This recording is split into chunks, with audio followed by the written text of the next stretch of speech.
நான் அரசியலுக்கு வந்தால் பணம் சம்பாதிக்க நினைப்பவர்களை பக்கத்தில் கூட சேர்த்து கொள்ள மாட்டேன் என ரஜினிகாந்த் தெரிவித்திருக்கிறார்.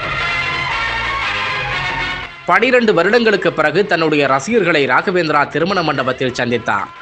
அப்போது மேடையில் பேசிய ரஜினிகாந்த், தமிழக மக்கள் சில விஷயங்களில் ஏமாந்து விடுகிறார்கள், அது என்ன என்பதை இப்போது சொல்ல விரும்பவில்லை. 21 ஆண்டுகளுக்கு முன்பு நான் ஆதரித்த கூட்டணியை மக்கள் வெற்றி பெற வைத்தார்கள். அரசியல் தொடர்பான கருத்துக்களை தெரிவித்தது விபத்து. என் படம் ஓடுவதற்காக அரசியல் மாயை காட்டுவதாக சிலர் கூறுகிறார்கள். அப்போது நான் கூறிய கருத்தை சில அரசியல்வாதிகள் பயன்படுத்தி கொண்டார்கள்.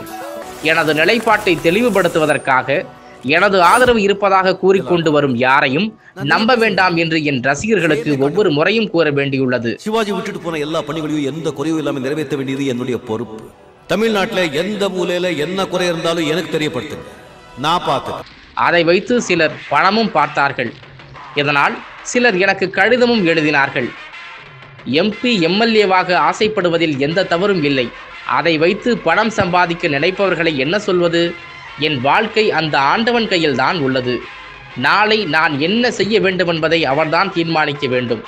ஆனால் எந்த பொறுப்பை கொடுத்தாலும் உண்மையாகவும் நேர்மையாகவும் செய்வேன்.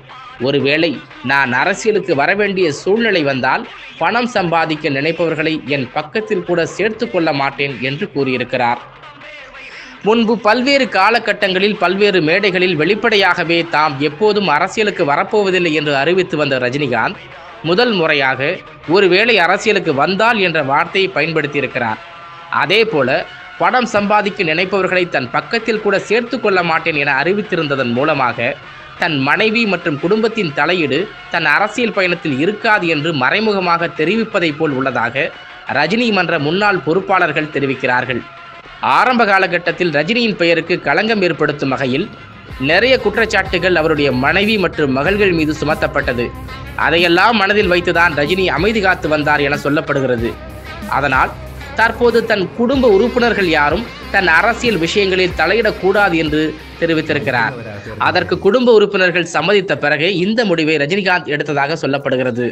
ஆகவே கூடிய விரைவில் ரஜினியின் புது கட்சி அறிவிப்போ அல்லது அவர் எந்த கட்சியில் இணையப் போகிறார் என்பதோ தெரிய வரும்.